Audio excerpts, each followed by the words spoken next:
to vote. Chief Political Correspondent Tom Monahan is here with the details. Tom. Well, Jerry, back in May, Veterans Affairs Secretary James Peake ordered the suspension of voter registration drives at federal veterans' homes around the nation. Now, Congressman Murphy is introducing a bill that would change that. This is the right thing to do for our veterans, and this is the right thing to do for this country's democratic traditions. In suspending the voter registration drives, Secretary Peake said it was done for two reasons. One was to avoid disruptions inside the facilities, and also, he said, because there's a law that prohibits federal employees from engaging in political activities on government time.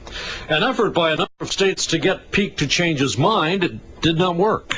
Our calls have fallen on deaf ears. The VA has refused to change its policy, so sadly, we're here today because we have to introduce legislation in our United States Congress.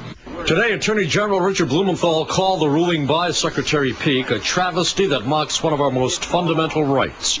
And Joseph Nolan of Waterbury, whose son was killed in Iraq 3.5 years ago, agreed. It's surprising to me that veterans are not being allowed this privilege where other groups who have not fought for this country, it's almost a given.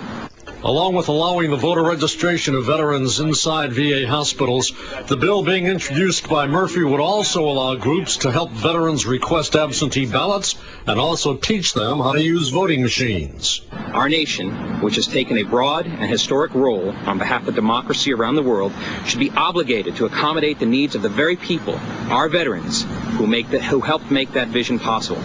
Common Cause was one group that pushed hard to overturn the Peake ruling, as did the League of Women Voters. Americans who have risked their lives in defense of our country deserve every chance to exercise the right to vote.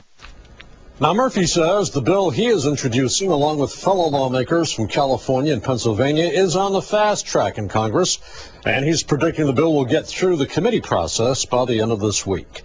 Tom Monahan, NBC 30 News. How much would